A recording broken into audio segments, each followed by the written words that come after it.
Blue Origin just completed New Shepard 35, their return to flight after months of delays. But here's the reality check. While they celebrated this single suborbital mission, SpaceX averaged 90 orbital launches per year. The numbers expose a brutal truth. Blue Origin has flown 35 times in over a decade. Space does that in 4 months. We're comparing 11-minute space hops to sustained orbital operations that require 40 times more energy. Even worse, New Glenn, Blue Origin's orbital rocket, remains years behind schedule while SpaceX advances Starship development at breakneck speed. The gap isn't closing, it's accelerating. Let's dive right in.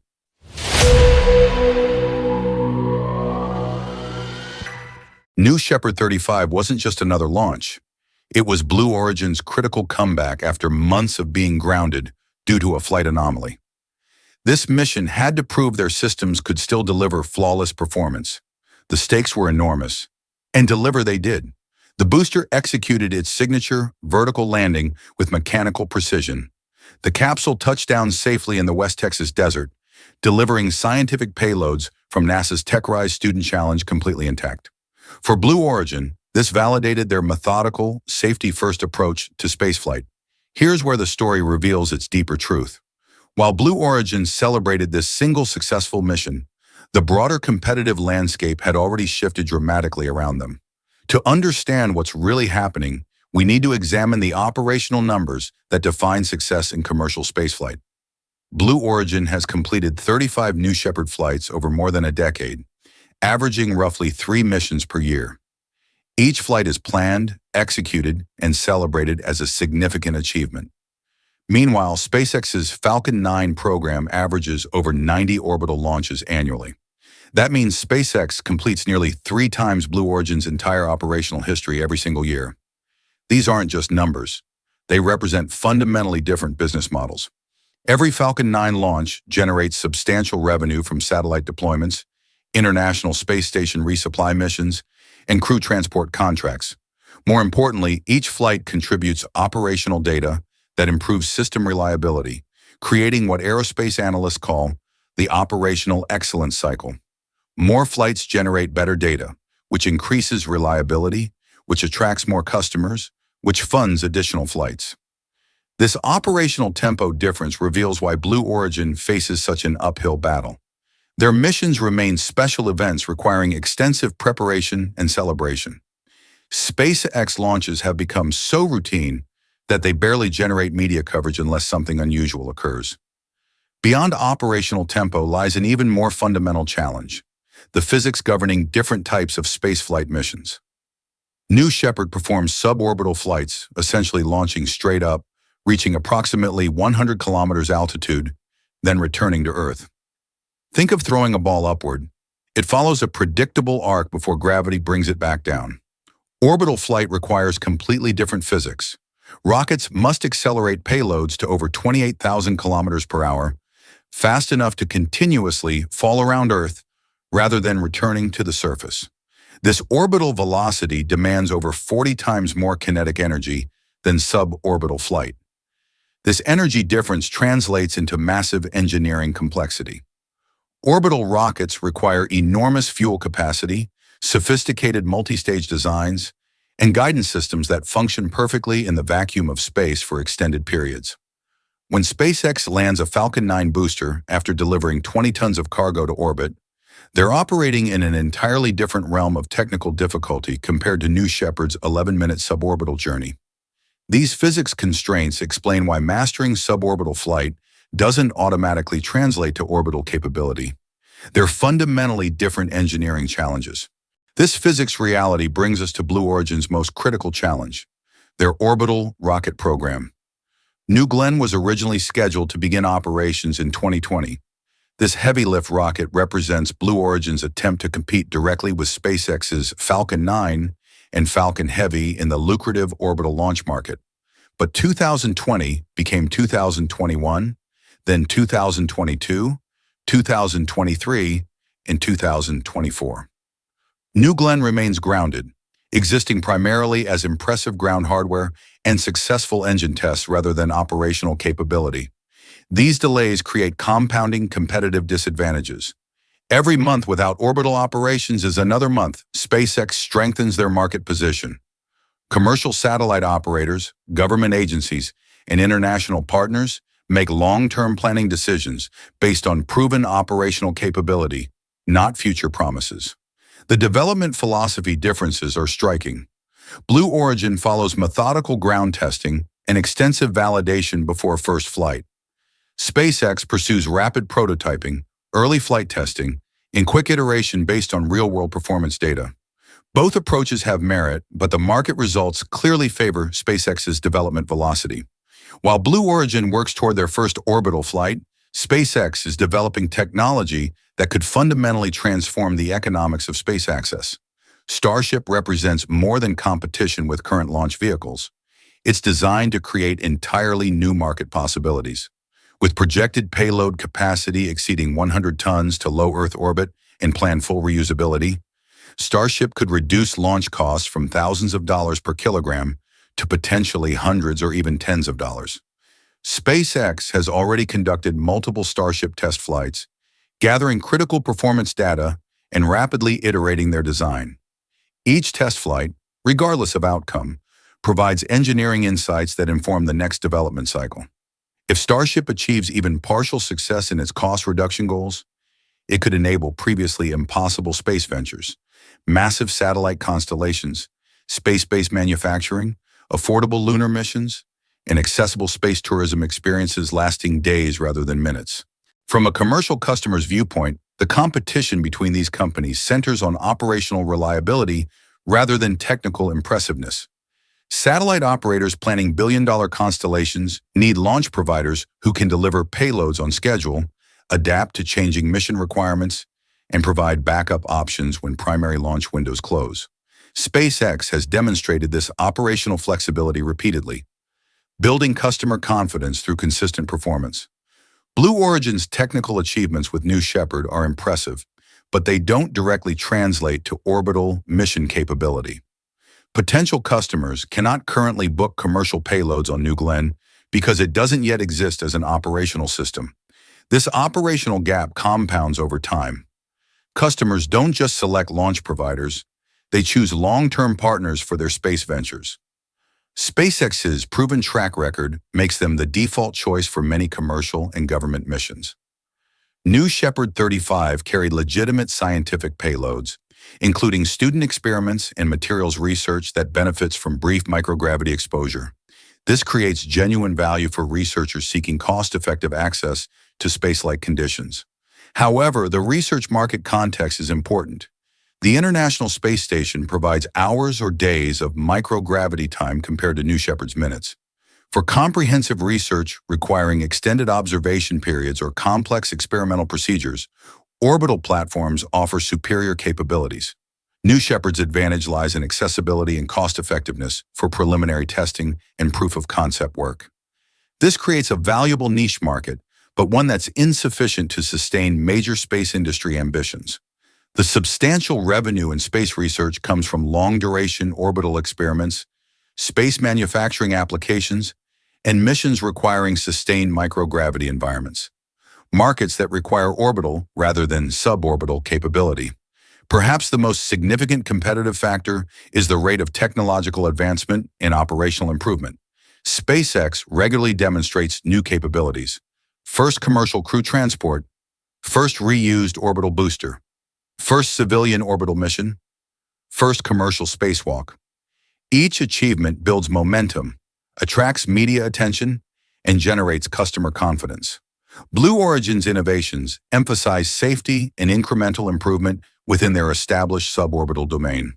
Their approach produces excellent reliability statistics and maintains perfect safety records, but generates fewer breakthrough moments that capture industry attention. This creates a strategic question with no clear answer. In rapidly evolving industries, is methodical perfection more valuable than rapid innovation? Blue Origin chose thoroughness, SpaceX chose speed. Current market dynamics appear to reward SpaceX's approach. The competition between these companies affects the entire space industry ecosystem. Launch capability determines what missions become possible, what costs become acceptable, and what business models become viable. SpaceX's orbital launch dominance has already influenced industry pricing standards, mission planning timelines, and competitive expectations. Other launch providers must adapt their strategies to compete with SpaceX's combination of operational reliability and cost-effectiveness. Blue Origin's eventual success or failure with New Glenn will significantly impact competitive dynamics. Successful New Glenn operations could provide healthy competition that benefits customers through improved options and pricing. Continued delays risk relegating Blue Origin to niche suborbital markets while others dominate the high-value orbital economy.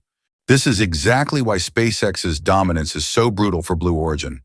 While Blue Origin perfects 11-minute suborbital hops, SpaceX operates a transportation system that's reshaping the entire space economy.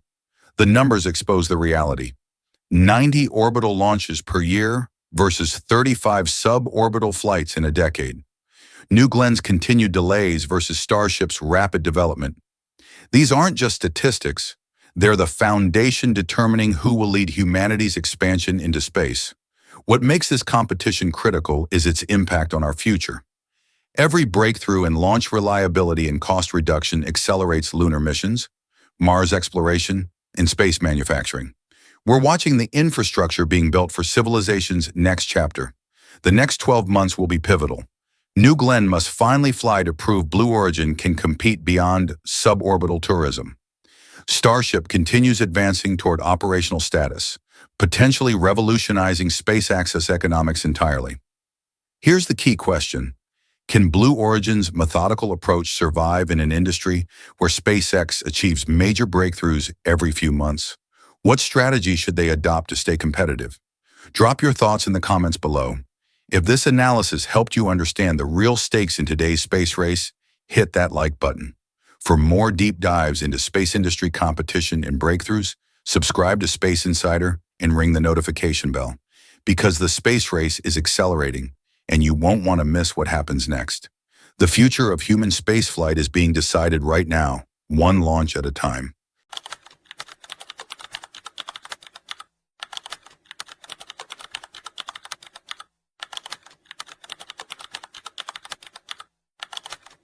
For 19th, NASA's safety panel publicly declared SpaceX's Starship HLS won't be ready for 2027's Artemis 3.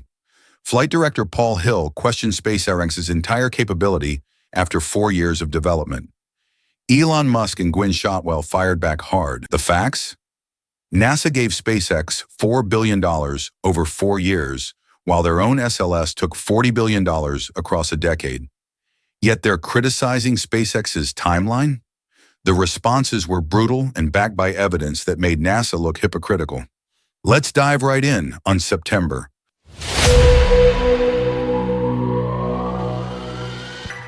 So what exactly triggered NASA's unprecedented public attack? This wasn't a routine safety review.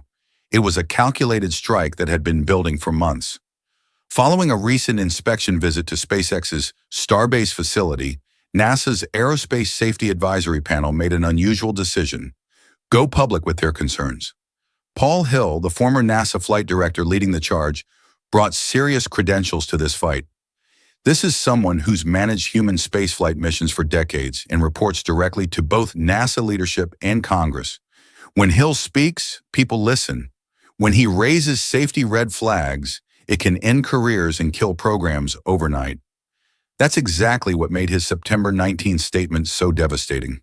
Hill didn't just question SpaceX's timeline, he systematically dismantled their credibility piece by piece. His words were surgical and deliberate. SpaceX has only released design concepts and conducted preliminary functional tests, which are insufficient to instill confidence in the system's readiness. Translation? After 4 years and billions in funding, NASA was essentially saying SpaceX had nothing substantial to show for their work. But the panel went deeper. They zeroed in on cryogenic propellant transfer, the make-or-break technology that allows Starship to refuel in orbit before heading to the moon. Originally promised for late 2025, this critical milestone had already slipped to 2026. Each delay, they argued, proved SpaceX was drowning in technical challenges they couldn't solve. Former astronauts Charlie Precourt and Kent Raminer sat alongside Hill, nodding in agreement. The optics were brutal. NASA's most respected voices were publicly questioning whether America's lunar ambitions were built on empty promises. Yet something felt calculated about this timing. Why choose this moment for such a public confrontation? Here's where NASA's criticism reveals a stunning double standard that completely undermines their credibility. They're attacking SpaceX for taking 4 years to develop a revolutionary lunar landing system. But let's examine NASA's own track record with brutal honesty. The Space Launch System began development in 2011.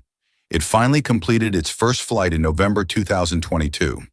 That's 11 years for a rocket that's essentially an upgraded version of Apollo-era technology.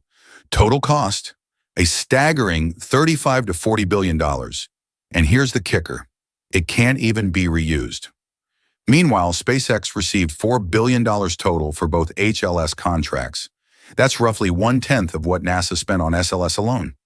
Yet somehow NASA expects SpaceX to move at twice the pace while developing technology that's never been attempted before. The comparison is almost laughable. NASA spent 4 decades and $40 billion to build what amounts to a more powerful Saturn V.